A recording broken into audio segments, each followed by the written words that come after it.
We'll go ahead and call this meeting of the June 6th Planning Commission to order. Kai, can you confirm that the Kansas Open Records Meeting Act has been met? I can confirm that the packet was posted and the required notice of the meeting was provided. Thank you. Dean, roll call. Before we get into a roll call, I'd just like to introduce, for Planning Commissioners' benefits, we have a planning student intern from Kansas State University in attendance, Gage Roberts, who's in the audience here, and he's going to be helping out over the summer as a student intern, and so this is his first official meeting, but we plan to try to keep him busy this summer with some special projects, and you may be hearing from him later in the summer. Great. I'm sure you'll learn a lot from these guys. So in terms of roll call, I'll check to see if we have Commissioner Alt. Here. Commissioner Sydow. Here. Commissioner Olson. Here. Commissioner Farber. Here. Commissioner Ivy. Here. Commissioner Wasserman. Commissioner Waters. Here. Chair Mike Sell. Here. And that gives us a quorum of 7 of our 8 members, and we have provided notice of today's meeting, so we can proceed to hear today's agenda items. Next item on the agenda is approval of the minutes. I hope you've all had a chance to look at those. I move we approve the minutes of the May 16th meeting. Second. Moved and seconded to approve the minutes of the May 16th meeting. All those in favor say aye. Aye. Opposed? None being heard, motion carries. Dean, new business, public hearing items. Our public hearing item is a combination public hearing on 3 applications that have been submitted by Mr. Stan Byquist. And those 3 requests are in order: a request for annexation, a request for a change in zoning district classification from a Salina County agricultural zoning to a residential zoning classification, and then a submittal of a preliminary plat for a 16-acre tract of land that's located directly south of the Knox Sandpit. So I'm going to check, Dustin, does this, if you scroll closer to Ohio, does this reflect the 2023 aerial photos, or this is a static image? So we're very pleased to show you that we now have 2023 aerial photos instead of photos that are 3 years old. And so now you can actually see what's going on out there, which is you see the Cedarhurst Assisted Living Facility forming up on that outlot, and the fact that Lakeway Drive has been constructed into the depth of that lot. So just to get your bearings, that pink line that you see going around the west side and the north side of the lake, that is the current city limit boundary. And the request is to take that peninsula-shaped property where Mr. Hers has his cursor and then projecting to the east, and to bring that property into the city limits so it can be served with utilities and services. And so the first item on your agenda is an application filed to annex that property. And so we've provided you with a little bit of a background. And so this property was first platted by Mr. Byquist way back in 2002, and it was platted into 2 lots, one large holding lot out front and a second lot that was platted on the east side of the lake to allow construction of Mr. Byquist's personal residence. And so that is the extent of the development that occurred initially. And then in 2021, you reviewed a request to bring the front 34 acres of this property between Ohio and the Knox Sandpit into the city, and that was platted into this arrangement, which is Lakeview Estates Addition Number 2. And in the upper left corner, that's where the Cedarhurst Assisted Living Facility is being constructed, and you can see the layout for the area that's west of the lake. At this time, Mr. Byquist now wishes to move ahead with developing the area east of Lakeview Estates number 2 and south of the Sandpit Lake as a residential housing area. He's filed an application to amend the city limits boundary to incorporate that property into the city. He's submitted companion applications requesting the rezoning and preliminary plat approval for that development site.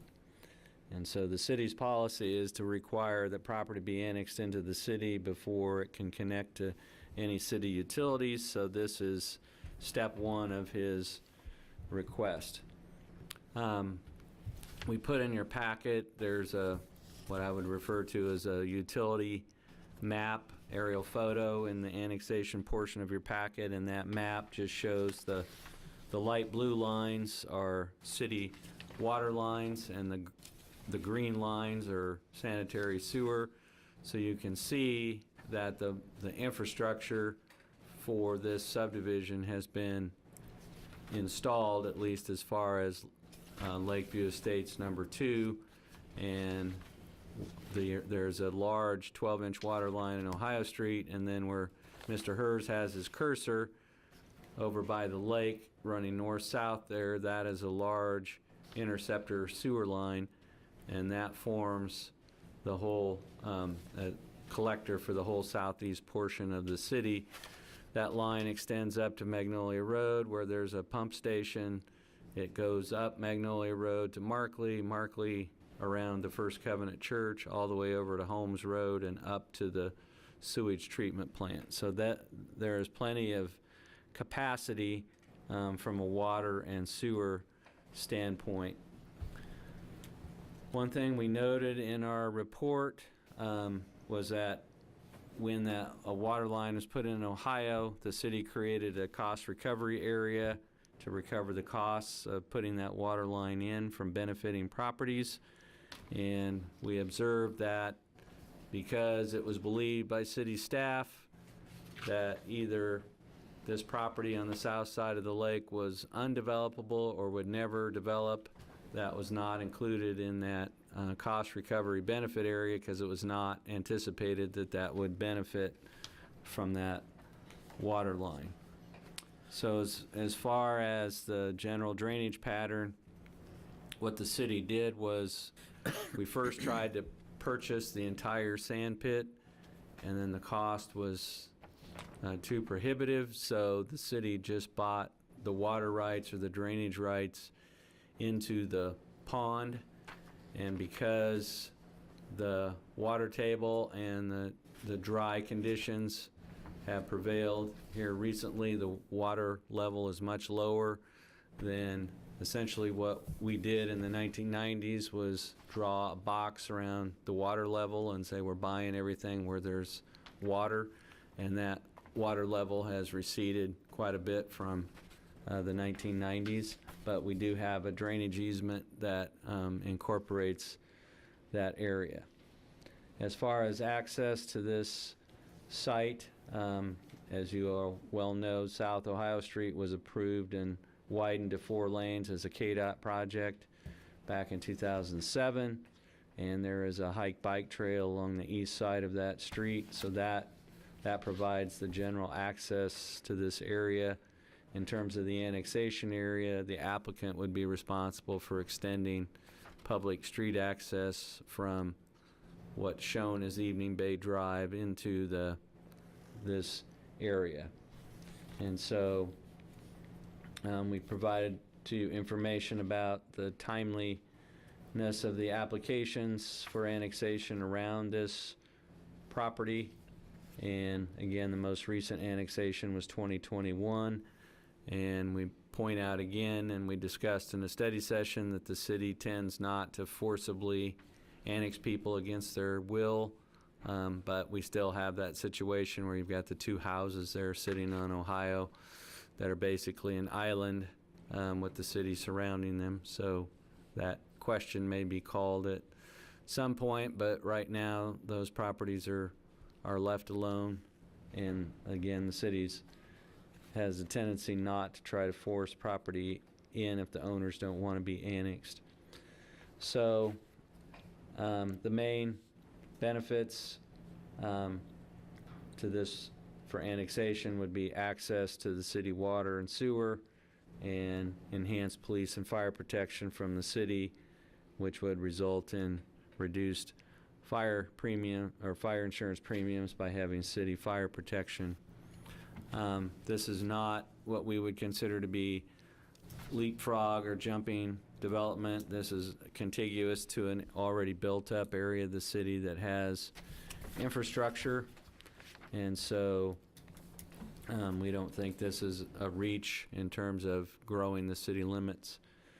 Your alternatives as to Mr. Byquist's annexation request would be to recommend that this tract be annexed into the city limits in order to connect to city water and sanitary sewer and receive city services. You could decide to postpone making a recommendation to allow additional information to be provided by staff or the applicant, or you could recommend that this tract not be annexed into the city at this time. So this item deals with the question of whether this area should be brought into the city in terms of city utilities and services. So with that, I'll answer any questions you have about annexation in general or annexation of this tract. Dean, we need to move on this separately because we can't proceed on the other items. Yeah, without if you this. decide this shouldn't be annexed, then we can't proceed on the other items. So you would have to decide that this should be brought into the city, because if you decide it should stay in the county, then there's no reason to discuss the other two items. Any questions of staff?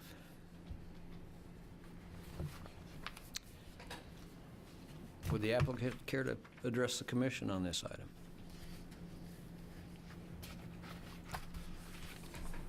Excuse me. I'm Stan Bike with Salina. Well, I appreciate you taking the time to hear this, and I appreciate the time city staff spent on it, and I would hope you would approve it, and we can move on down the road, I guess they say. Are you ready for some neighbors that close? I actually am, because Stone Lake is already, well, to the east edge of this Yeah. piece of property. Yeah. So, but it's going to take time. Any questions for the applicant? Stan, Thank you. thank you. Anyone from the audience care to address this application? We do not have anyone present on Zoom, so anyone interested in talking on this particular topic would be in the room. Okay, very good.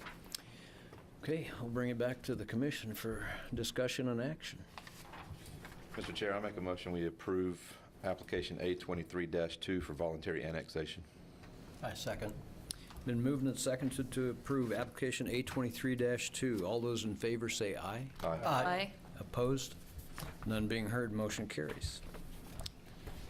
Now, the commission has recommended that this come under the city's jurisdiction for zoning and development. We can go to item 3.1B, which is a application requesting a change in zoning district classification from Salina County agricultural to a planned development district with multifamily residential. And as we understand Mr. Byquist's idea, he is requesting R2 as the underlying zoning because that would preserve the option of constructing either townhomes or single family as the market may indicate. I would point out that attached to the application is a request for a variation to reduce the front yard setback of the R2 zoning district from 25 feet to 20 feet. And this is being done because of the narrow buildable area, because of the shallowness of the lots on the south, and then on the north, the city's drainage easement impinges on those lots. So Mr. Byquist is the owner of this property, and he's proposing to extend the 34-acre subdivision that you approved in 2021 to include as what I'm referring to as a peninsula of adjacent land. This is sandwiched between the Knox Sandpit to the north and the Stone Lake addition to the south. I don't know, Dustin, we do have a drawing that has the building footprints superimposed. I don't know if you have that version of the drawing, but we might I'll look see at if I that can- as part of that. I'll see if I can track it down here. Okay. So this is a request for Planned Development District zoning, again, because the applicant is requesting a variation from the standard 25-foot setback. And so as we've indicated on page 4 of your report, the R2 zoning would allow either single-family homes or 2-unit townhomes. And so in terms of the suitability of the site for development, again, we're talking about a peninsula that's located pinched between the Sandpit Lake and Stone Lake to the south. It's currently outside the city limits.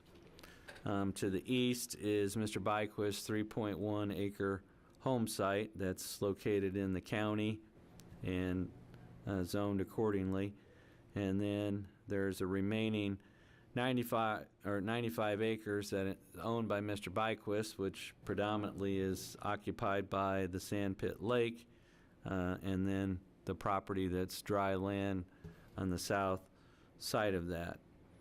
And so under the current zoning, this is limited to agricultural use, and any kind of suburban or urban development would not be allowed under agricultural zoning. And so Mr. Byquist believes that the agricultural zoning limits the potential development of this property. And so we would certainly agree that any sort of urban density needs something other than agricultural zoning, and it also needs city utilities and fire protection for the type of development that Mr. Byquist is proposing. So if we looked at the front 34 acres, that's a mix of 2-family residential. You can see PDD-R2, multifamily residential and businesses, professional office development, as well as the assisted living facility that's under development there. And so that zoning pattern along Ohio was pretty consistent with what is in place to the north of it, where Reserves at Prairie Glen is. And so what Mr. Byquist is proposing is pretty much an extension of the PDD R2 zoning that backs up to the lake on the west side. And so this is, unlike the front portion, which is shown for a higher density, this is shown as suburban residential, which would anticipate a lower density. And so we do think that the applicant's plan is consistent with the surrounding neighborhood. And if you look at the mix of surrounding zoning, that's all similar to what the applicant is proposing here. And so your role in looking at this is to determine whether the requested R2 zoning and the property owner's development plan that you see here is compatible with the character of the surrounding neighborhood and the zoning and uses of nearby property. And again, we discussed in the annexation that the property has access to a 12-inch water main, and there has been an 8-inch water line loop that's already been installed that connects to the 8-inch water line in Stone Lake. So the flows and the looped supply makes fire protection suitable in terms of fire flow. And then this property is right adjacent to the interceptor sewer line that runs through Stone Lake and then south to north through this property. And again, the city purchased the Sandpit Lake for the purpose of taking this post-development runoff from property in this area and storing it in the Sandpit Lake before it's discharged out to the Smoky Hill River. So I think from a traffic standpoint, the main distinction would be if you build 15 homes on the 15 lots, you're going to be generating 10 trips per dwelling per day, and so you would be generating 150 trips. If you build 2 family dwellings on every lot, then you're going to have 30 dwelling units, and that would double the volume to 30 vehicles a day. But South Ohio already carries over 10,000 vehicles a day, and so has a capacity to carry more than that, so this is not going to have a negative impact on the capacity of Ohio Street. We would point out that, as you can see from the aerial photo, all the vehicles generated from this area would have to traverse Evening Bay Drive and Lakeway Drive to get out to Ohio presently. So, surprisingly, although some of the lots appear to be somewhat of a tight fit, at 16 acres and 15 lots, our projected density is going to be only between 1 unit per acre or 1.8 units per acre if townhomes are built. So that's a very low density for 16 acres and fits within the suburban residential designation in the plan. So on page 8 of your report, we've offered some reasons that we would think support a zoning change to go to Planned Development District R2 in this case. And so because this property is set back and does not have frontage on Ohio Street, it's more suitable for lower density and lower traffic generating uses than the front portion. But it does have city water and sewer service available. We think that the requested zoning is consistent with the zoning to the west on the west shore of the lake and the property to the south in Stone Lake. And this is located in a primary service area for the city, and we have utility and drainage improvements already in place to serve this property, and the projected density would be consistent with what the comprehensive plan shows for this area. So your alternatives this afternoon would be to recommend approval of the requested zoning change, including the requested front yard setback reduction to 20 feet.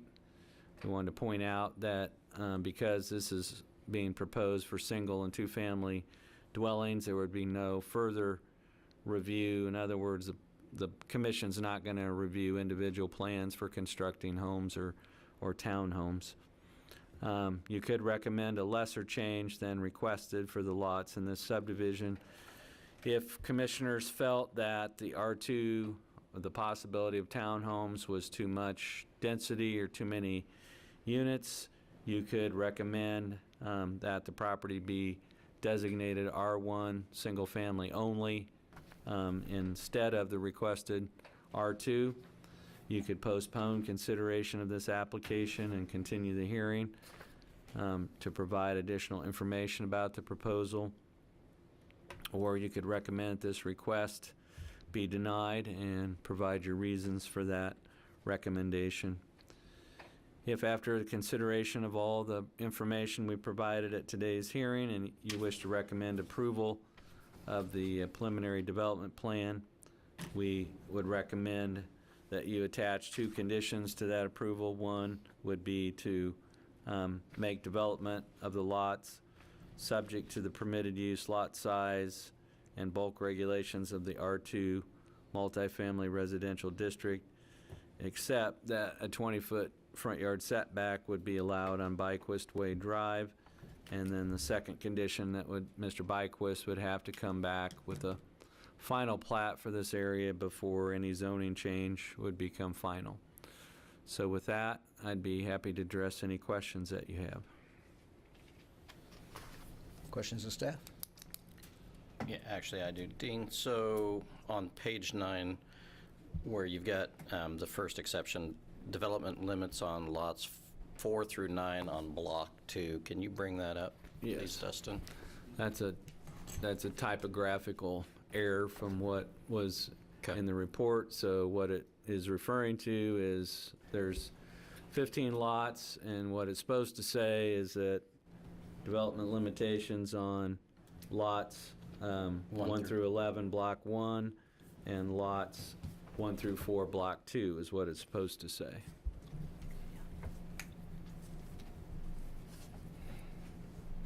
So 1 through 11, Block 2, and 1 through 4, Block, or sorry, 1 through 11, Block 1, and 1 through 4, Yes. Block 2. Yeah, that reference there is a mistaken reference to Lakeview Estates number 2, and those are the townhome lots there, but the description here is supposed to read lots 1 through 11, Block 1, and lots 1 through 4, Block 2. Okay, I was just making sure I was reading that correctly, because I was trying to figure out how you got. You'll have a hard time finding lots 4 through 9, Block 2. Yeah, okay.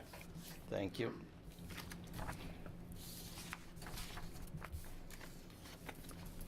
Any further questions of staff?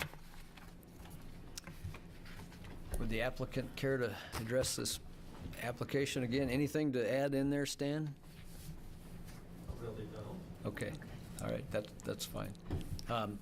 Anyone from the audience care to address this application? And Dustin, are we still, nobody online? Yes, so I can confirm that we do not have anyone online currently from the public. Okay, we'll bring it back to the commission for discussion and action.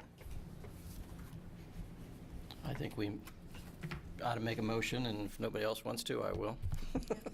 So I'd make a motion to approve application PDD 23-1, filed by Stan Byquist, with the exceptions on page 9, with the correction of the development limitations on lots 1 through 11, Block 1, and 1 through 4, Block 2, and the second one also. I second that. Been moved and seconded to approve application PDD 23-1. All those in favor say aye. Aye. Opposed? None being heard, motion carries. And I'll make this a good point for our intern. We see volumes of information that come through here, and the errors are minuscule. We don't see very many, but it's the quality of our commissioners up here that we have as well to catch stuff like that, so. Move on Good to- catch by Mr. Olson, because I was looking at my report, page 9 here, and I said, that doesn't look right. Okay, we'll move on to Part C. Okay, so item 3.1C is the plat portion of this application. And so I think one of the things that we want to focus on here is just so that we have a full picture of all the access and points of access. So Dustin, if you could go back to an aerial photo, I think we'll start there. So we've made some references, and we discussed this as staff and a commission when we looked at the front portion, the front 34 acres of this. So this is the street pattern in Lakeview Estates number 2. So Lakeway Drive comes here, it terminates, makes a 90-degree turn here for Evening Bay Drive, which is not yet constructed. So what we were anticipating with that is one of two things, one of which could still happen. It's hopeful that it could happen, but when we did the planning for Stone Lake, I could not persuade the applicant at the time to plat that as a public street or connecting to seemingly nothing to the north. So what we have there is that we have a 60-foot wide pedestrian emergency access easement. So right now it's not paved as a street, but it's the same width as you would have for the right-of-way of a street. So that was there to provide pedestrian access out of this. And just by way of background, they still own the property. No one knows what they plan to do with it. But USD 305 purchased a property on the south side of Magnolia Road with thoughts that they might build an elementary school there. So we wanted to have a connection coming out of Stone Lake here to connect with possible future development there. So then, in terms of access to the whole area in Stone Lake, we also have an emergency access road to get. So if you look back at Stone Lake, you have a single street access point in, which is Shoreline Drive, and so this is the primary access in that comes around, and so you have the primary access on Ohio, and then you have the secondary emergency access on this roadway here, there. So one possibility was still with the consent of the new owners of Stone Lake would be to make this a street connection, and then you'd have Evening Bay Drive doing that. When we looked at Evening Bay Drive terminating, then we had a condition on it that you construct it and you'd put a hammerhead right here as a place to turn around and go back out for emergency vehicles. Now that Mr. Byquist is proposing this right-of-way is already here for this segment here, and he's proposing to extend that in. So you have, in terms of total access, you have Lakeway Drive, you have this east-west road off Ohio, and then you have this all converging to the same spot and then extending from there. So that's the overall pattern.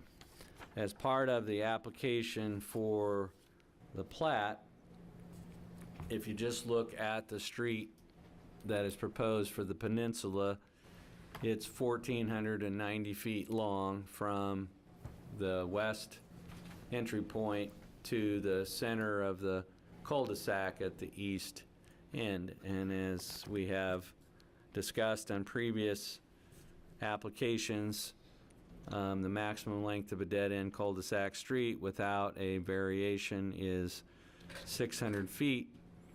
And if you look at this in total, all the way back to Ohio, it's about 3,100 feet. And so, as part of the plat, there's a request for a dead-end street length variation. And the identified justification for that is that this is a narrow peninsula, and it's bordered by a large lake on the north and an established subdivision to the south. We also have a flood control levee that is to the east, and that prevents access coming back from the east, so the only available access into this property is from the west.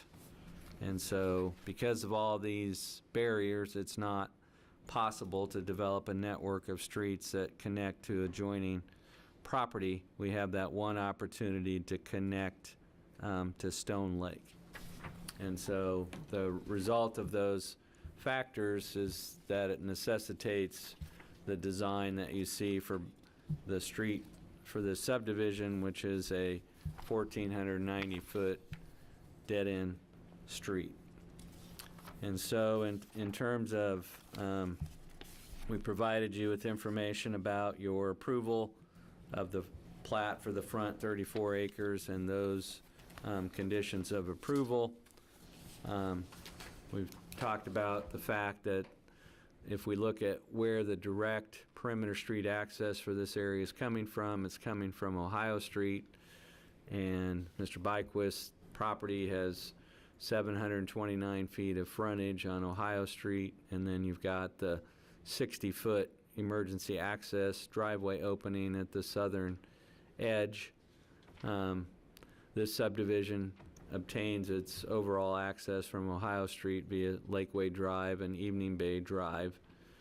And so we do have an improved direct access perimeter street. And so what we're talking about is a subdivision that would have a single access point, and that access point would be the intersection of Evening Bay Drive and this proposed Byquist Way Drive. And so we discussed the the two emergency access points as it relates to the front 34 acres. And so we do have a situation where we got a single connection. If we look at the total number of lots, will not exceed 30 dwelling units, but if we go and work back towards Ohio Street, we're going to have a total number of dwellings that exceed 30 dwelling units. And so the fire code would require a second means of emergency access in that situation. And we have the same two emergency access points that serve addition number 2, also providing secondary access to the area south of the Sandpit Lake. So we provided in your packet there a analysis of the separation requirements and the remoteness of those access points. And if you get to the bottom portion of that, if we look at the development area just for the front 34 acres, the distance between Lakeway Drive and the Stone Lake emergency access is almost equal to the diagonal distance of the development. If we add this area in, we're increasing the diagonal distance, but the separation still exceeds half the combined diagonal distance. So from a remoteness standpoint, the connection to Stone Lake does meet the remoteness requirement for having a second access point into this development area. If you go back to the aerial photo, Dustin, I was going to point out two things. So this is property that's owned by Johnson Sand Company, and at one time sand trucks from that property came up here, and actually when Schilling Road was being rebuilt, they exited out to Ohio Street via this route. And so the way this is laid out, it is conceivably possible to have a secondary access here on the south side of Byquist Way Drive that connects back down to Schilling Road. So it would be within your discretion to require that as part of this development in lieu of the other two, or in addition to the other two secondary access points.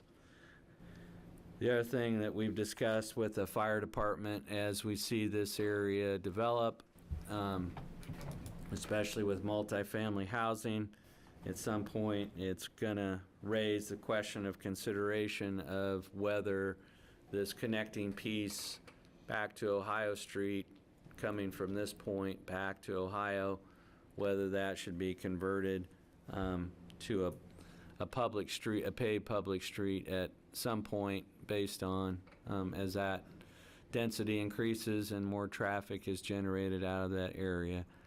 Again, what we've done from a future planning standpoint is that the access easement that runs from here back to Ohio is 60 feet wide, so that would accommodate a future public street if that becomes something that is significant. The other thing that we discussed previously and will bring up again in this context as streets get extended and get closer to Mr. Byquist's house and provide alternate access, we do think at some point he should have an address other than Ohio Street, because his residence is currently addressed off Ohio Street, and it may at some point in the future, as these streets get built out, would be better served by having an address that is tied in with the street in the South Peninsula area. But those streets need to be built first and become usable before we start talking about addressing. So we discussed the request for the variation on page 6 of your plat staff report. We've got the section there dealing with dead-end streets. And on page 6, it says that the Planning Commission should not approve a variation unless you consider factors, that it will not be detrimental to public safety, health, or welfare, or injurious to other property, that it's based on conditions that are unique to the property for which the variation is sought, that because of physical surroundings, shape, or topographical conditions, a hardship to the owner would result as distinguished from a mere inconvenience if the street was limited to 600 feet or not built at all. And so we've analyzed this request. Again, it's 1,490 feet from Evening Bay Drive to the east terminus. It's 3,160 feet from the Ohio Street entrance. There's 2 intervening emergency access roads that lead to the entrance of this proposed subdivision. And so on page 7 of your report, we have made some or developed some findings that might support the applicant's request for the street length variation.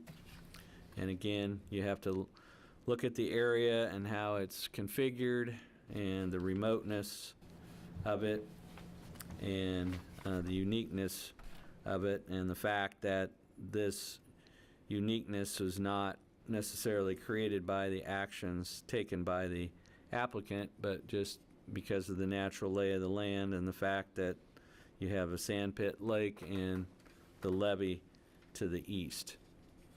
And so that's probably the major part that makes this development unique, is that it's just an extension of an existing development pattern that we had in the west 34 acres.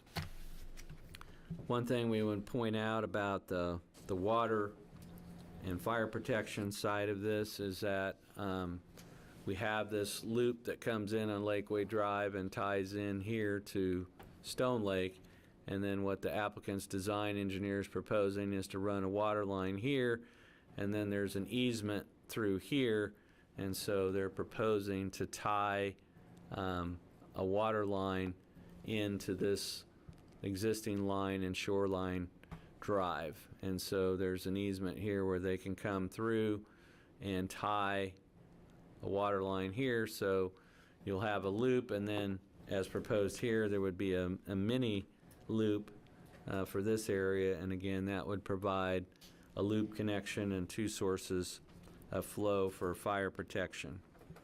The plan is just to run a sanitary sewer line back to the sewer interceptor. They've got plans to take water off the street and run it back to the Sandpit Lake, and the Sandpit Lake would serve as their detention. We have electricity in place that can be extended to serve this area. One thing we determined early on is that there was an easement that was acquired by KPL, now Evergy, right along the south boundary, and that would have been problematic for having any lots on the south side. But as you can see in your packet, that has been abandoned, and Evergy has released that easement, and so that makes it more feasible to have lots on the south side of that street. One thing we mentioned about the street and the street name itself, it seemed to us that might be a little duplicative to have both way and drive in the name of the street. So one thing you may wish to consider is choose one or the other. It could be Byquist Way or Byquist Drive as opposed to Byquist Way Drive, but that's a discretionary decision for you. There's something unique in the back of these lots. We've got the drainage easement, and then we also have a proposal for a conservation easement, and Mr. Byquist can expand on that, but I think you have to kind of see the fine print so that these lots look really deep, but essentially the city has a drainage easement that starts at this line because that used to be the high water mark. And so while these lots will extend into the water, there's restrictions on building from this drainage easement. And then they're proposing having a conservation easement back there. And as explained to us, the conservation easement is to allow Mr. Byquist or future owner or developer to go back in there and to clear or clean up those rear areas next to the lake if the homeowners fail to do so. And so there's an egress easement or access easement here that would allow Mr. Byquist to come out his driveway and then access down to that area to perform that heavier kind of maintenance. And so the streets, water, sewer lines, sidewalks, everything here would be public improvements. We don't know at this time whether Mr. Byquist is proposing to utilize special assessment financing. We also don't know whether Mr. Byquist has plans to utilize protective covenants in this area. That's something that he can clarify for you. But from a comprehensive plan standpoint, again, the density for this area is about one. If it's single family, it's going to be one dwelling unit per acre. And so that's a fairly low density. And so we have provided a summary of findings on page 13 and 14 of your report, how this lines up with the criteria that's been adopted by the Planning Commission for reviewing residential preliminary plats. And if you concur with staff's findings that all technical issues have been addressed to your satisfaction and you wish to approve this plat with the requested street length variation, then we would recommend approval of the plat be made subject to 5 conditions that are identified on page 15 of your report. And that would also, you would have the opportunity, if you so desired, to offer an opinion on the street name. So with that, we'd be open to any questions that you have about the plat layout for this area. Dean, has our fire department been consulted on the cul-de-sac length? They have. They tend to focus, the fire code tends to focus more on having multiple points of access into a property. But again, the purpose, the idea of the reason for having cul-de-sacs is primarily driven by emergency vehicles and also for trash collection vehicles, that you don't have a dead-end street where people have to back out of, so that you have a turnaround there. They will have to go in 1,400 and some odd feet to turn around and get back out instead of the 600 feet. But they also looked at the total number of lots and did not express a concern about that. Thank you. Questions of staff? So Dean, can you go back to that photo, Dustin, which shows the Johnson Sand lot? So when we were talking about possible other access points into that property, you talked at one point they were, going north there and going through. So who owns that property currently then? As far as I know, it's Gary Johnson and Johnson Sand Company. So in order to use that as an access point, then you'd have to have permission from them. Right. So in order, if you were to, as a commission, believe that provided a better secondary access to this proposed development of this peninsula than the existing secondary access points, then the appropriate action would be to postpone action on this, allow Mr. Byquist to get in contact with Mr. Johnson and discuss that and see if some arrangement could be reached to do that on the what it would be doing is having some emergency access at an interim level, and then if Mr.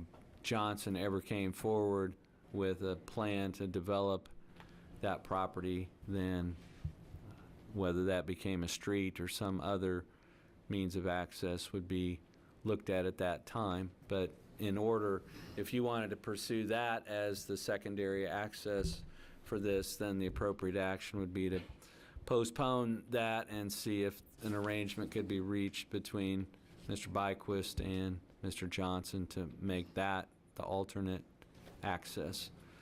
One thing that we pointed out when we looked at this plat for this area of Stone Lake, Mr. Johnson was concerned about points of access or whether there would be an access potential connection with Stone Lake. And there's a point right through here where this street coming down actually touches, the right-of-way touches Mr. Johnson's property. So if he wanted to connect a street here into Stone Lake, that would be possible. This point right here, if Dustin goes back to the plat, if you look at the east end of the plat, this right-of-way right here goes flush all the way to the south property line. So let's say that 6 years from now, Mr. Johnson came forward with a plan for a plat of his property. Because of the way the right-of-way sits here, it would be possible, even at that point, to have a street connection from Mr. Johnson's property connecting to this street right where Dustin has his cursor. But that, don't know for sure the timing, but when Stone Lake was proposed, Mr. Johnson reached out to staff and asked that the Planning Commission and staff take into consideration the possibility of having connectivity between Stone Lake and his property, which that has that opportunity. And the way this is laid out with the right-of-way touching the south line, then if Mr. Johnson wanted to connect a street to it at some future date, that would be possible. If you think that needs to happen before some connection there, before this moves forward, then the appropriate thing would be to postpone this to see if that was feasible. Thank you. And Dean, just to be clear, we do have the right to use that Stone Lake side as an emergency entrance into Yes, that? it's platted as an emergency access Okay. easement. Right now? it Yes, is, okay. and the same with the one, there's a 60-foot strip, if you want to go to the Lakeview Estates plat, which I think we have or the number 2 plat that's in the slideshow, Dustin. So this area here between Evening Bay Drive and Ohio Street, that's a shared access easement, and that serves as an access easement for emergency vehicles to reach this second entrance into Stone Lake. So it has multiple purposes. One is it provides second way in here. It also provides a second way to here. So if Shoreline Drive were blocked at Ohio Street, this provides a second way in to get into Stone Lake. But those are set aside as access easements for that purpose. Thank you. And following up on that, I see where you have the secondary access for number 2, but if we go back to the overhead, there is no, that cannot be a secondary access for this proposed plat because it's outside of this plat. You're still only going to have one entrance unless we require that other access that my fellow commissioner was talking about, correct? Well, what we're looking at is the Right, same thing we looked with, if you look at other subdivisions around town, this is correct, this is a separate subdivision, but if you go back to what is the direct access perimeter street that provides access to this development. You can't, absent using Ohio Street, you can't get to this property. So as we're looking at this area, we're looking at it as a combined development from this point all the way back there. And so this is the primary public street access into this development, and this is the secondary access into this development that provides an alternate access to this point. But So- if there's a blockage just past that built-in emergency access point for Stone Lake, there is no access to this development unless we have the emergency access coming off of Mr. Johnson's property, correct? That is correct, that if there were a blockage at Anywhere in any that point section, correct. east of that, then this provides an alternative access from Ohio Street into the development area, but it does not provide an alternative access to this area here. And that was the concern I had when reading through the packet, and I'm glad you brought up that alternate access route off of Mr. Johnson's property right there, because I had serious safety concerns of getting emergency vehicles into there, especially with it being a cul-de-sac, a dead-end street there. Okay, thank you. So again, it's at the Planning Commission's discretion on that, but the appropriate action, and if that were one to be pursued, would be to postpone action on this to allow to see if an arrangement could be reached to provide that as the alternate, not as an alternate, but as an additional means of access, because as Commissioner Farber pointed out, this provides alternate access. If you look at from the standpoint of this, if you're looking at an emergency vehicle response, they're going to come either direction on Ohio and come in like this. And if there's a blockage here, they have the ability to do this. But if there is something here, then this is not a second way in for this piece here. Well, the same would hold true for those 15 homes to the south of that in the Stone Lake addition. Am I correct? That they're kind of an island. If there was something on North Shore Drive that was blocked just to the east of that If you had a blockage intersection. here, then there would be no alternate Yeah. means And there. I'm sure there's many other. Till you get, this is ultimately going to be built out. So one of the challenges always with residential development, particularly in Salina, is that if you have a large piece of property, you rarely have the developers putting all the infrastructure in at one time. It's usually going in multiple phases, so you will eventually get loops and eventually get connectivity, but a lot of times you're temporarily going to have stretches of dead ends or streets that only have the one way in. So what you try to do is plan for future connectivity, but what we're pointing out is that if this is an item of concern, the only alternative way, which is actually a good thing that there is an alternative, and so it could be done now, or it could be done at some future time when Mr. Johnson moves forward with developing that property. Because at that point, the commission could require that some physical connection be made here. Can I ask you one more question along those lines? Going back to Stone Lake, Dustin, if you could, the overhead view. So the remaining lots, is there any requirement to have another entrance for the remaining? So what if you'll recall, you reviewed a final plat for this piece here, And so there's an emergency access that would be constructed right here off of Schilling Road. It's actually right here. So you would have this loop going around, but this would be provided as an emergency access road in from Schilling Road to that. But obviously, if you're back here, you can come from here or you can come from there.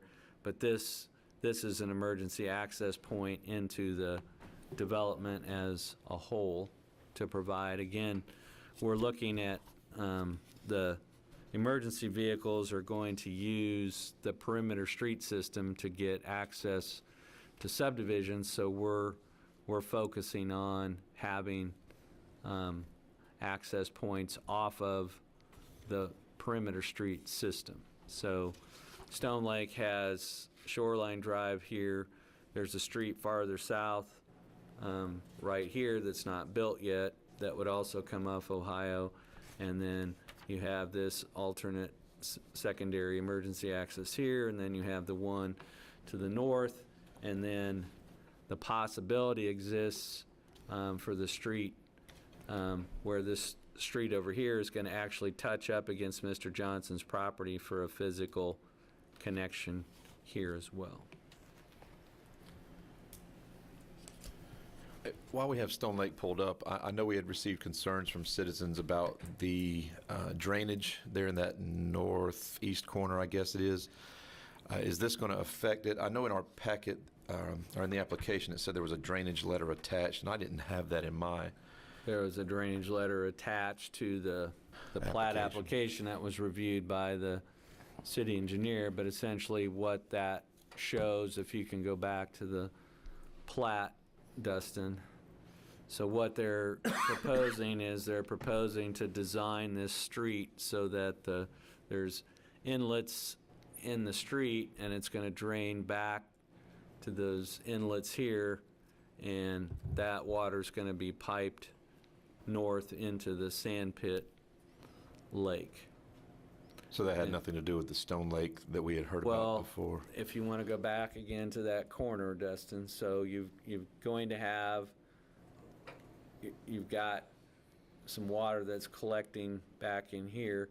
This is going to become a street right here in a cul-de-sac, and that's going to be graded to drain back this way to go over to those storm sewer inlets that are then going to pipe the water here. So putting the street in to collect the water should give that water a place to go, where presently it doesn't really go anywhere. We could ask Mr. Byquist's engineers are present here, and so that would be a good question to direct to them as to what their plan is for draining that southeast corner. Thank you. Thank you. Any further questions of staff? Is the cul-de-sac length we talked about, does that come from Evening Bay Drive where that's measured, the 1,400 feet? Yeah, my 1,490 feet that I measured is from this point here. It's a little bit longer because there's a portion there. The 1,490 is from this point to here, because that's what's in this subdivision. The 3,160 feet is from that cul-de-sac all the way back to Ohio. So if you add up Lakeway Drive, Evening Bay Drive here, this little segment here, and there, that's 3,160 feet. Wow. And so the 1,490 feet that's being referred to is the portion of the street that's inside this peninsula. And then the access off Ohio, I noticed it was gated. Does the fire department already have access to that, or will they? Yes, they have. You're talking about where do you find Not Lakeway down south of there. Right Yeah. there. Yeah, it's not unusual, and there's actually provisions for it in the fire code that it's gated to keep people who aren't the fire department from using it. So a lot of our emergency access points like that have one. If you go up to Northeast of Presbyterian Manor, there's a fire access road that goes from there over to Holmes Road, and there's a gate there to keep people who aren't the fire department from using it. But if you go over there, you'll see all the tracks going around the gate because the people are using it for non-emergency access purposes. But the purpose of the gate is so that it's not open to general public, but the fire department has access to all those gates. And they already have access because of shoreline, the emergency access. Well, they have, it's a little bit confusing, but this was put in when Stone Lake was platted so that there was a point of connection there. This road was built to provide access to Stone Lake from Ohio as a second access. It also just happens to provide access to here and also here to Evening Bay Drive. So it serves two purposes. It provides secondary access to Stone Lake. It also provides secondary access to the future development that has not yet occurred west of the Sandpit Lake. And as I mentioned, it's staff's hope that at some point in the future, when we get apartments and things built here, there will be sufficient traffic. And this is set up so that at some point this could be turned into a public street, and long-term that would be a good thing if that became a street. Is that your driveway, Stan? Yes. So Dean, going back to the comment that you just made on the public street, so if you did that, would it run up just to or past that access from Stone Lake? So again, we got a combination of plats that we're trying to fit together. So if you could zoom in a little bit, Destin, and show us more to the west. Okay, so this is Evening Bay Drive right here. That's a platted 60-foot right-of-way for a street. This leg right here is public right-of-way. It's unnamed at this point, but this is platted right-of-way for a future street. This right here is an access easement for the fire department, emergency access, and also for Mr. Byquist, if he so chooses, to use that to get to his house. That was originally his driveway that got from Ohio to his house. This is an access easement, but it's owned and controlled by Mr. Byquist, and if some point that there was a desire to convert that to a public street, we would have Mr. Byquist dedicate that as public right-of-way for a street and put a street in from here to here, with the idea that this is already going to be a street. It has to be built in order to get back here, and so this is already going to be a street all the way to this point. And if we can persuade the new owners of Stone Lake at some point, then we'd like to see this converted to a public street, and then you'd have better access. So we've set it up for that, and it's just a matter of timing and coordination.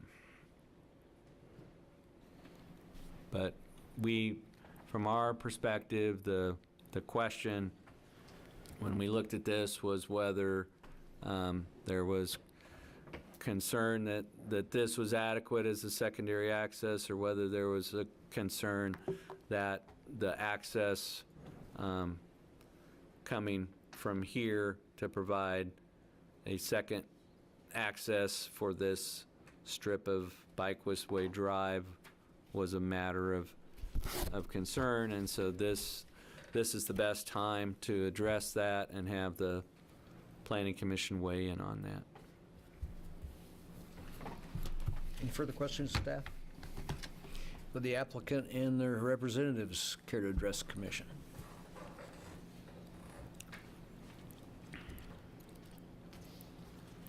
Stand by with Salina. Again, thanks for hearing this, and thank the city staff for compiling everything. I guess I'll go down my little list. I have no problem changing the name to Byquist Way, trying to simplify. Secondly, I do agree with all the city requirements to do this.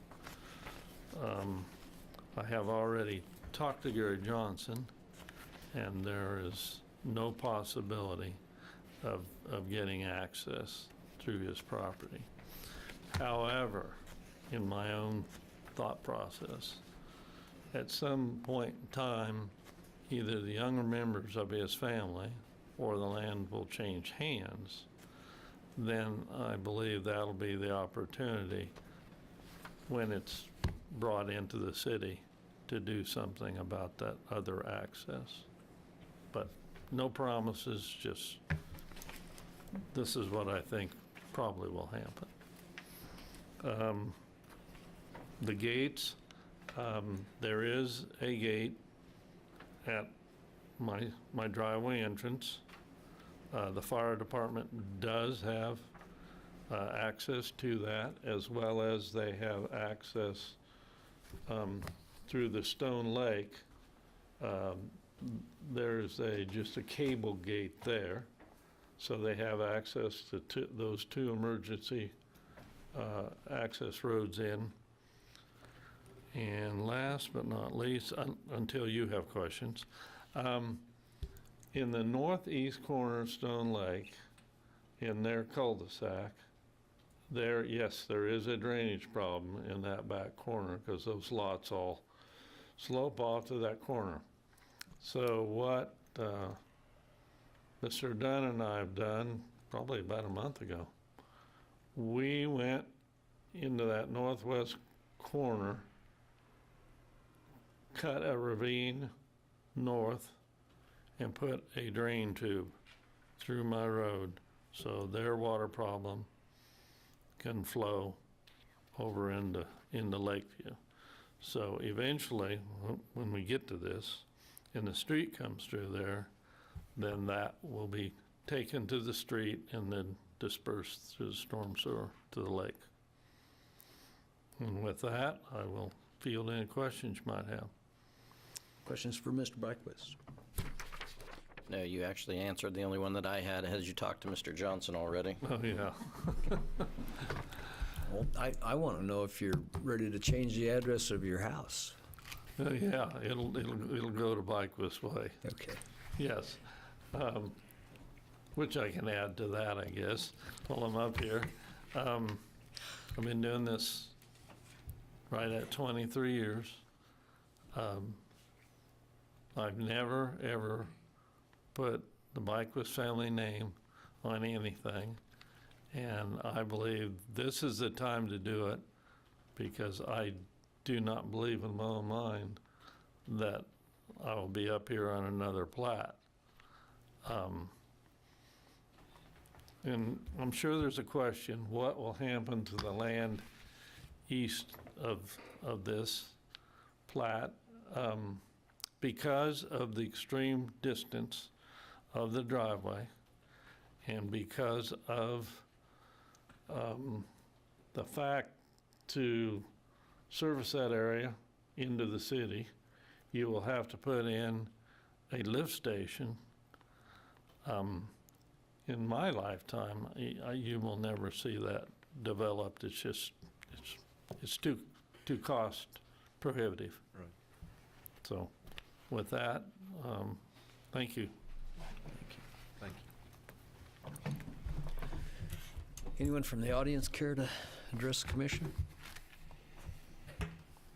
Dustin, do we have anybody online? We do not have anyone on Zoom from the public. Okay. We'll bring this back to the commission for discussion. I'm too concerned with the safety and well-being of that neighborhood without a secondary access. I appreciate what Mr. Byquist said. I love the layout of this. I think it's very interesting, the way the road moves, and it's a well thought out plan for a development, but I can't get by not having a secondary access in there for emergency vehicles, not so much for public, but for emergency vehicles. And that's why I can't move forward with this. I guess my only option, as Dean put forth, would be to postpone this, and that's where I am right now. I don't know how the other commissioners feel, or if it's worth going to a motion on that, or if somebody has other thoughts. I guess I'm on the opposite spectrum of Commissioner Farber. I feel comfortable with this plan. I understand the concerns with both parties, speaking to Mr. Johnson and the access, but I feel comfortable, I guess, with what we have right here. So. I tend to agree. Commissioner Olson and Commissioner Farber both brought up, important aspects. In terms of numbers, I think we're looking at 16 homes or 15 homes and possible 30 if they're townhomes. And I guess I think if there was an entrance problem right there, I think that Gary would allow an emergency access for one time if there was a big problem. Let's say there was a tornado and something happened and they needed access to that other part. I think that Gary would do that. But I think in terms of the numbers of homes being served and the entrance from Stone Lake and also from Evening Bay, I think I'm comfortable with approving that as well. I'd love to hear from the rest of the commissioners. I agree. I want to clarify one point just so we get with that into the record. And so it's a challenge whenever we're reviewing these phased projects. But if you look at the appendix section D107 of the fire code, as long as it is only if you have more than 30 dwellings that you have to have a second way in. And this development, if you looked at it in isolation, would never have more than 30 dwelling units because it has 15 lots, and it will either have 30 with the townhome or 15 single-family units.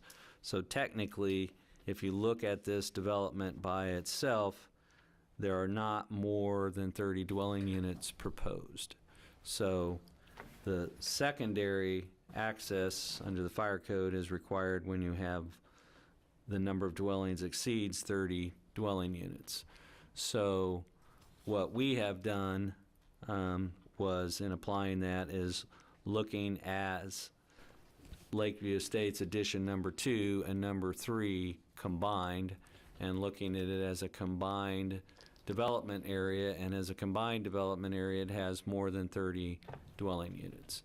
But if you just took this in isolation and looked at Byquist Way and the 15 lots, the fire code and the subdivision regulations only require one way in. It doesn't require the two. We were looking at it in terms of the total and looking at it, and the fire department was looking at it from accessing from Ohio Street. And I appreciate that. I just know this is complicated by the extreme distance of that entrance. I mean, from Ohio, it was, what, 3,100? Yep. Yes, 3,100 feet from Ohio Street is quite a distance back from Ohio Street. Sure. And it's in the neighborhood of 1,600 feet if you look at it from Evening Bay Drive, just by itself. I feel like we have 3 ways to get to the 1,400 feet to the cul-de-sac, and we've, just in the time I've been here, I think we've changed that variation a few times to about that length, and didn't have a problem with it, so I'm fine with the way it is right now. Make a motion with that. We'd entertain a motion. I'd move that we approve application P23-1 filed by Stan Byquist for the rezoning of the 15-lot subdivision with the 5 conditions outlined by the staff. And the changing of the street name to And this- Byquist right, Way. And the changing of the street name. Is there a second? Second. Moved and seconded to approve application P 23-1 with the 5 stipulations and the change of the street name to Byquist Way. All those in favor say aye. Aye. Opposed? Nay. Record that as 1 nay. So that motion carries by 6 to 1 vote, and the annexation request and the rezoning request will go on to the City Commission, and if City Commission is favorable towards those, then Mr. Byquist would come back to this body with his final plat for this area, with any conditions or revisions being addressed at that time.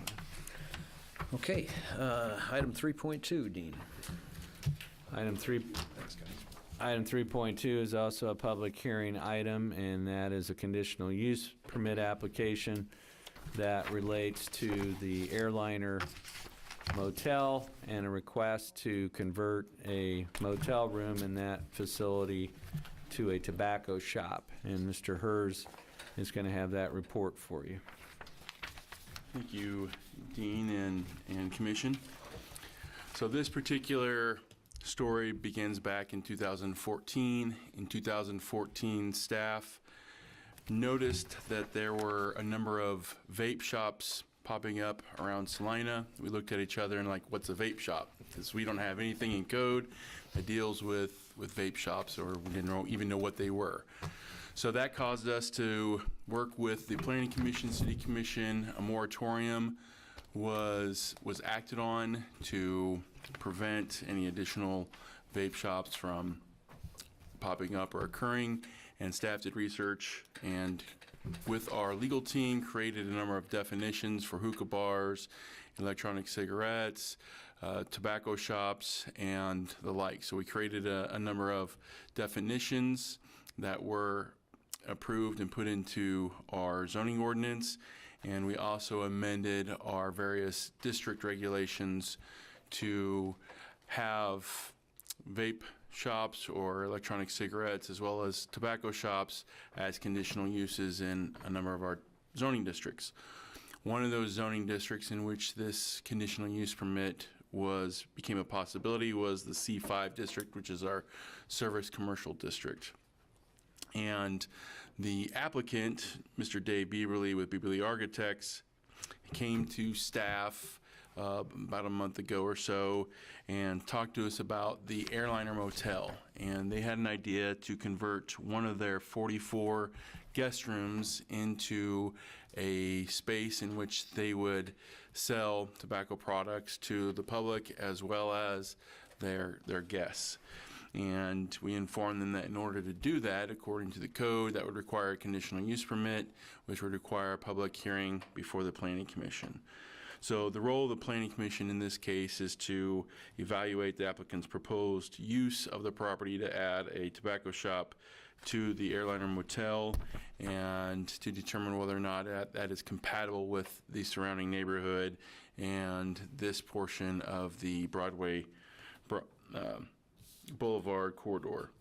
So the property that is the airliner motel is part of the Pacific Edition, which was platted in 1886, so it is an older part of town. And the airliner motel itself, staff has determined that a building permit was issued in 1956 for a motel that would have access on Woodland Avenue. So the original address of the property for the airliner motel was 610 Woodland Avenue. It was later changed to 781 Broadway Boulevard when Broadway Boulevard came through. And it was originally zoned F, which was our light industrial zoning district in 1956. What that light industrial zoning district meant was that there were no required front yard setbacks in the F district. However, if you had a property that was adjacent to various listed other zoning districts, that it would have to match the prevailing setback on the block face. So in other words, what the administrators did at the time when they were looking and reviewing the airliner motel is they looked at the existing dwellings and structures on Woodland Avenue, and as you can see, there aren't any setbacks that are on any of those properties that are along that block face.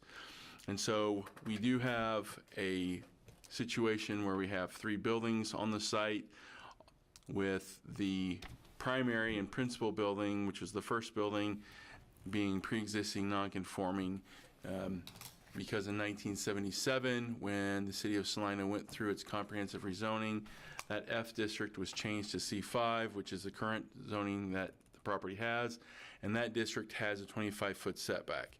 And so the building was built with less than 25 feet because of the rules that were in place as the F district, so it's pre-existing non-conforming as to front yard setback. However, it does meet all of the other regulation requirements in the C5 district. One of the things that the zoning ordinance requires is that staff evaluate and calculate the required number of off-street parking spaces. Motels and hotels require 1 off-street parking space for every guest room, plus 2 off-street parking spaces for the manager's quarters or the residence of the owner. In this case, there is one residential room that basically is just like a dwelling that requires 2 off-street parking spaces. And in addition to that personal dwelling on the site, there's also 44 guest rooms. So in total, the site currently requires 46 off-street parking spaces, and there are 80 off-street parking spaces present on the existing site plan. So this is the site plan that was produced by the architect, and when staff counted up all the spaces, they did come up with 80 parking spaces being present. 84 is listed, but we think that's a typo that we can work with the architect to address. But suffice it to say that there is sufficient off-street parking for this particular property, and that it does meet all of the zoning requirements with the exception of the pre-existing non-conforming nature of the front yard setback of the first, what we call building number 1, the first building on the site. Looking at welfare and convenience of the public, the applicant states that the proposed tobacco shop retail space would provide the guest of the motel direct access to buy consumable tobacco products directly on site. And one of the things that comes up when we look at either electronic cigarettes or tobacco shops is the addictive nature of the nicotine that is used in these products and the potential exposure that it might have to minors.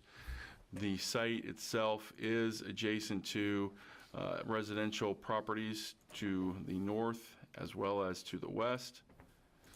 So you see that there's R1 properties to the north, there's R1 properties to the west, and there's also a church within close proximity just to the northeast of the property, and another motel directly to the east as well.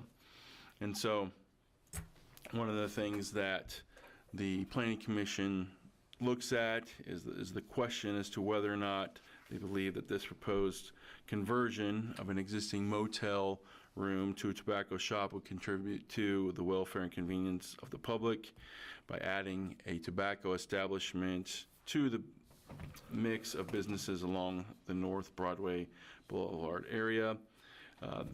There are a number of commercial activities along this area. Most of them are of the nature of retail, motel, and service business types of commercial activities.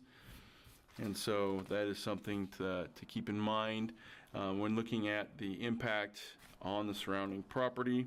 The applicant states that the surrounding neighborhood would not be affected by this small retail space, that it would be that would create a negligible increase in traffic. It would not affect the surrounding retail businesses. And most of the patrons of the proposed shop, the tobacco shop, the applicant believes would be motel guests with not a lot of traffic being generated for this site. So again, the question for the Planning Commission is whether the addition of a single tobacco shop within the existing motel would change the character or the perception of the properties located along this corridor.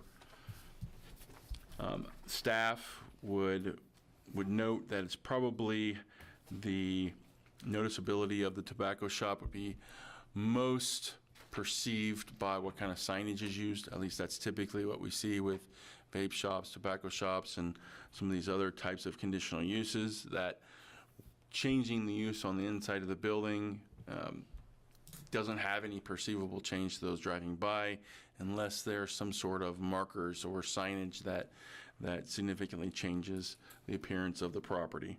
So it's really a function of signage, probably in terms of what kind of noticeable change the proposed use would have on the property in the surrounding area.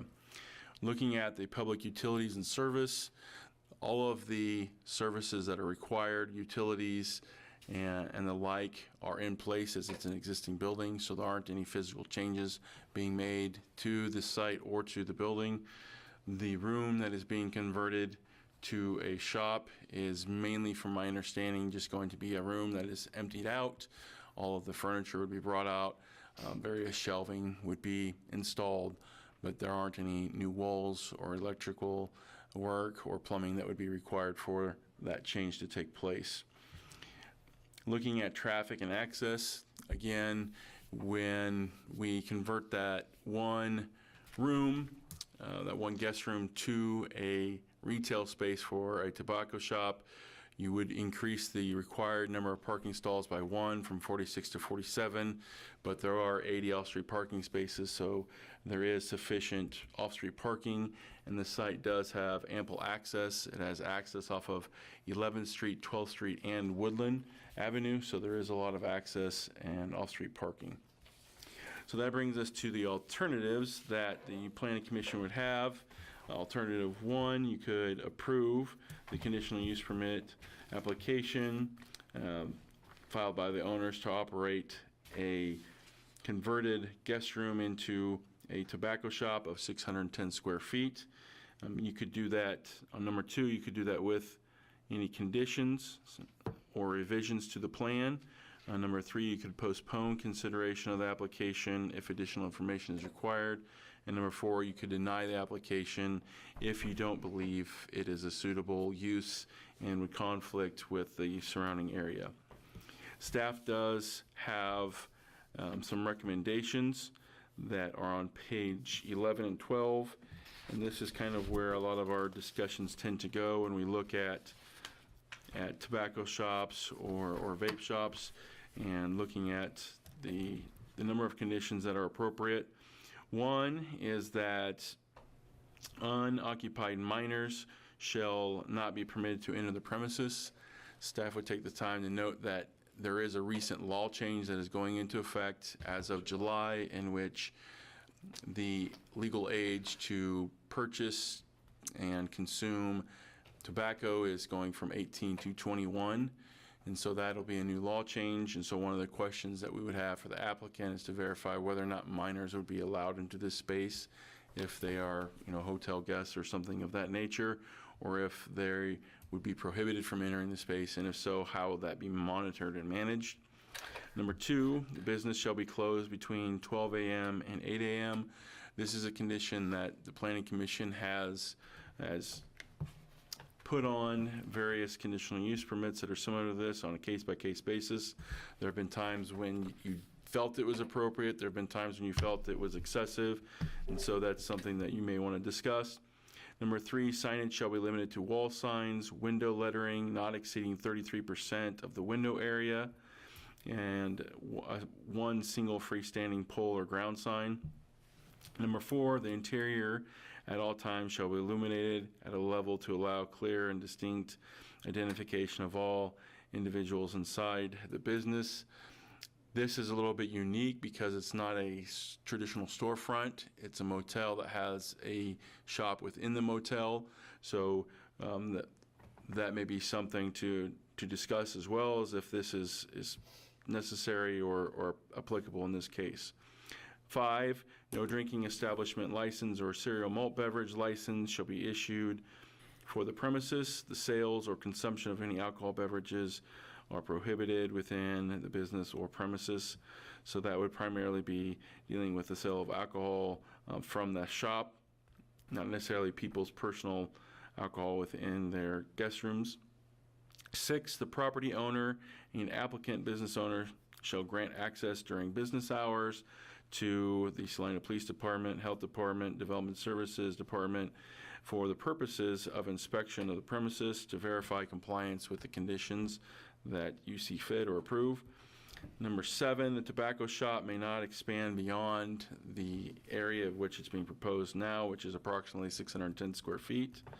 And number 8, that the subject conditional use permit may be modified or revoked by the Planning Commission should it be determined that this tobacco shop or the conditions under which it is permitted are detrimental to the public's health, welfare, and material injurious to the property or improvements in the vicinity, or if the use is maintained as to constitute a public nuisance. And we have 2 more. Number 9, the controlled substance or drug conviction arising from the ownership or operation of the establishment shall be sufficient grounds to suspend or revoke the conditional use permit. And lastly, number 10, upon any changes in ownership, the new business owners are subject to all conditions listed under the CUP and shall notify the city of ownership change. And so that is a condition that we have when the conditional use permit runs with the land. There are conditional use permits in which the Planning Commission has decided that it shouldn't run with the land, but should run rather with the owner. And in that case, number 10 would be replaced with a condition that should the ownership change, that the conditional use permit would be revoked or become null and void. So with that, staff will take any questions that we may have. We do have an attachment of potential findings of fact for the approval of the requested conditional use permit, if you'd like to look at those as well. So are there any questions that the commission has? Go ahead, Carl. Dustin, do we have any similar situations like this in Salina? Do you mean are there A other? shop within a motel? I can't think of one that would fall into a conditional use permit nature. I don't know if Mr. Andrew, he's got a better memory and a longer memory than I do. Maybe he's got I something. can't think of a case Okay. where a motel room's been converted to a retail Okay. space like this that I'm aware of. We did a liquor store at a truck stop, I believe. Yes, out on West Crawford. Yes, It was a space within a truck stop, but it was not, it was not converting a motel room to a retail shop space like this in the midst of a building that has other motel rooms in it. Will this room allow smoking in it? It would not, because it is a public commercial space. There are both state laws and city ordinances that would prohibit that. So just retail sales? Correct. When you're referring to, as an example, on recommendations number 5, when you're talking about the premises, you're referring to strictly that room and not the whole hotel? Yeah, and that could maybe be cleaned up if that's something you're interested in, simply because you could have people that are enjoying their own beverages in their own guest rooms, if that's what you're referring to. Yeah, because the sales or consumption of alcohol beverages are prohibited within the business or premises. I guess my concern is the definition of premises, then Right, anything could within the expand hotel, beyond they the couldn't room. allow it. And along those lines, I had a question about the 33% of the signage. So combined window signage and a pole sign would be 33% of the window area? Is that what you're saying? Right, so typically, this is a condition that we have when you have a storefront, and to make sure that the entire window isn't placarded with one giant sign. So you can still have visibility to make sure there isn't any nefarious activities taking place, and also to reduce the impact the visual impact that kind of signage could have on the surrounding area, to keep it more in conformance with other traditional retail spaces. In this case, it is a little challenging because it's not a storefront, really. It's a shop that's accessed from the inside, or from as part of the hotel, part of the motel, but it isn't its own standalone shop. And so I think it's still appropriate that whatever window is associated with that space could have up to 33%, just to be consistent with other decisions that the Planning Commission's made. And then, so could that sign be mounted on their poles outside where their pole sign is? Right, so they do have an existing pole sign, so they could add a sign out there, but it wouldn't be more than one. It's maybe not written as clearly as it could be, but the 33% only deals with if you have a window sign in the glass. It doesn't have anything to do with limiting wall signs or pole signs beyond what you could normally have. It's just if you have a window that provides viewing into the shop area, that window not be 100% covered with a sign so that you can't see in or have light pass in. Okay. And we have that other places in our sign code. Is there, does the sign have to be a permanent sign, and would they have, I guess, what would be the size limitation on that? And then would they also have the ability to put the temporary flag things and Feathers. those kind of things? Sure. No, those are very good questions. So the C5 district sign regulations limit signage to 4 square feet of sign area per lineal foot of building frontage. So I haven't gone through the exercise of calculating what that would be, but given that it has 3 street frontages and 3 buildings, it's going to be fairly substantial. So I don't know that they're going to run up against the limit of how much signage they could have, per se, in terms of quantity or size of signs because of that limitation. Not base that on the size of the actual store? No, we base it on the aggregate total of the buildings. And then, so, for example, if you were to have a different kind of multi-tenant shopping center in which you'd have one owner that owned the whole building, but then there were various tenants, like, let's say Elmore Center, for example. What we do is we calculate the total amount of allowable sign area, and we track that. And that's what we allow that particular property to have. Then it's up to the property owner on how they want to manage and allocate signage per tenant. Because once we get to the limit, there's no more signage unless other people reduce their signage. So if you'll recall, as another example that you might be familiar with because the Board of Zoning Appeals met on it, and so sometimes you guys are aware of those kind of things.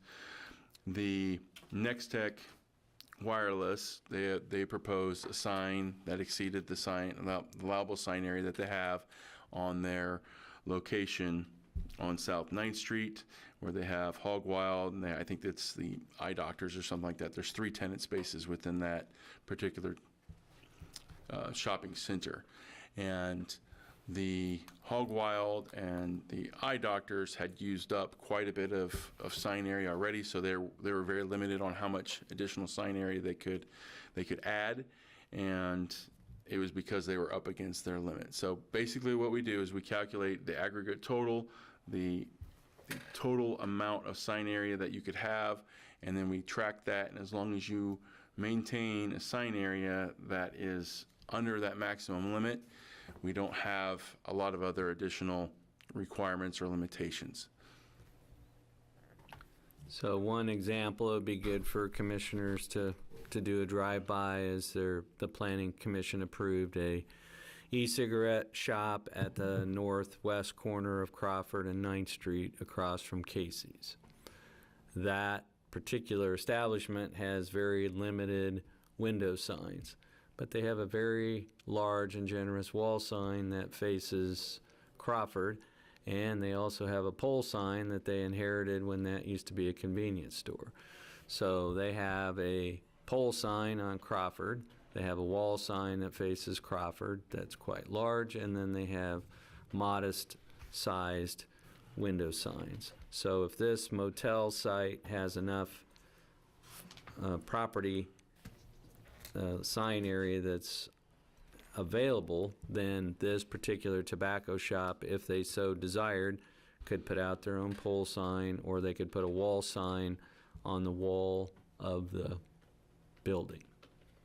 And so all the 33% is intended to do is just to make sure that if they have windows into the space, that they don't cover 100% of that window with sign or film or something so you can't see in. Gotcha, thank you. And then is there regulations on the temporary signs? There are general regulations that would apply to all commercial businesses. So our temporary sign code section distinguishes basically those properties that are residentially zoned and those that are commercially zoned, and it has limitations based on those classifications. And it does allow for feather flags for up to a certain number of days, for up to a certain number of events a year. So there are... It's the number of flags you have is based on the frontage you have on your property. So Abelardo's cannot have feather flags forever. They can have feather flags while they're having their grand opening, but it's a temporary sign allowance, and so those signs will have to come down at some point. But if they had some special sales event or something this fall, they could put out feather flags for that. But you can't have feather flags out continuously. And there are some limitations as to where they can be placed. For instance, I think they have to be set back from the street or from the sidewalk area, a distance equal to the height of the feather flag, not to exceed a certain height. So we don't want the wind to bend them into the path of travel on the street, so. Will the door into and out of the property be a glass door, and will it be lit inside all the time? That's a good question for the applicant. Okay. Any further questions of staff? Does this pertain to, is there a specific room designated for this already, or can it be any room with? So I'll zoom in on the site plan, because we do have that, and I should have pointed that out because that's an important detail. Give me a moment. So you'll see that there's kind of a, I'll zoom in some more yet.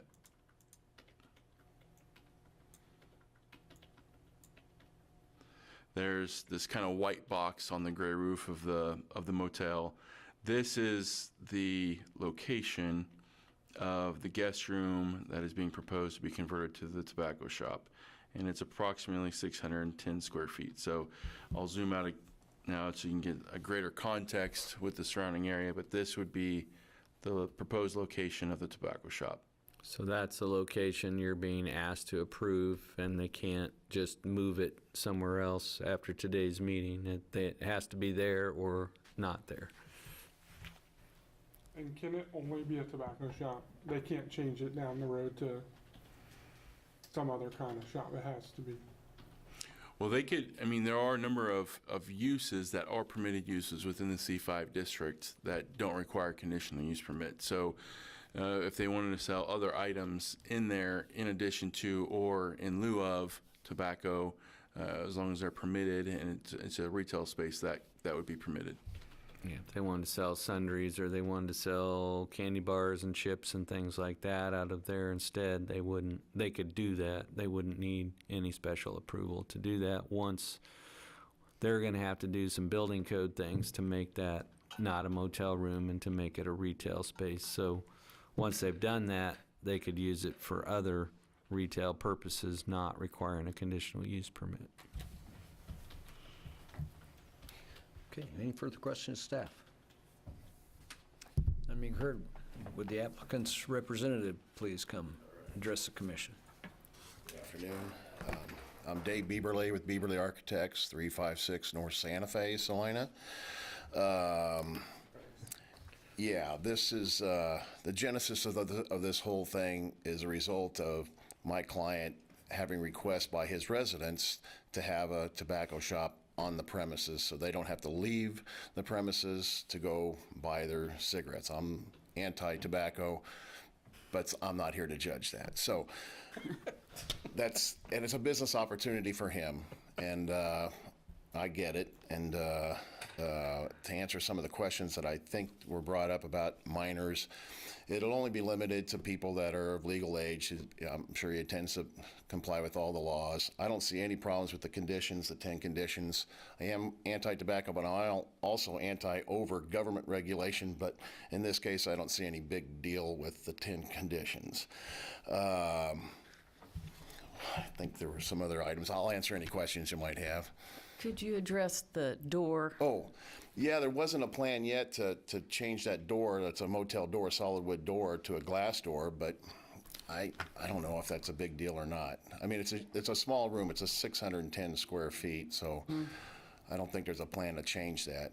Okay. And it's right, the location of that room is right across from the lobby, and he lives on premises, so he can have control of all that. So there is an added control element to this. Okay.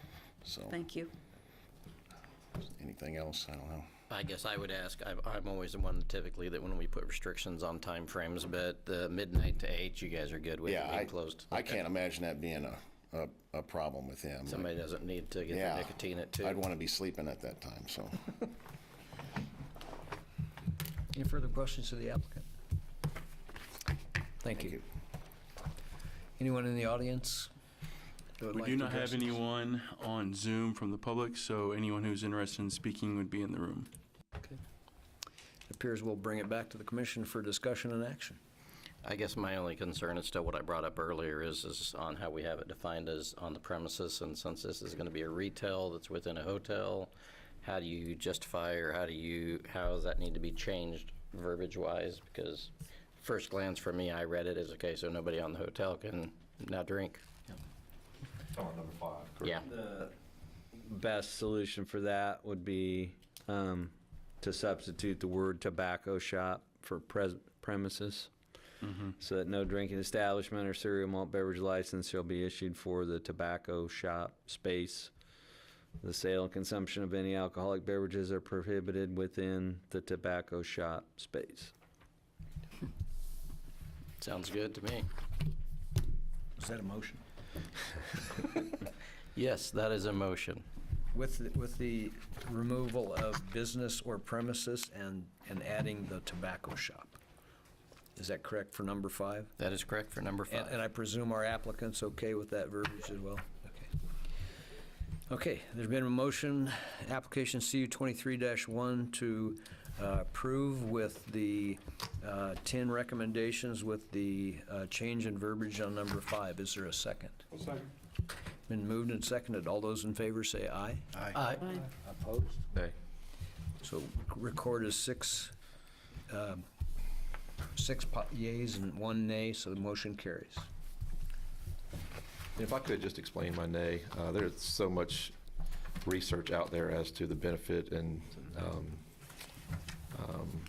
harmful nature of some of this, especially the levels of nicotine and so forth with this. And, you can be on either side depending on what research you find here or there, but I think it could influence the welfare of the neighborhood there, and that's the reason for my nay.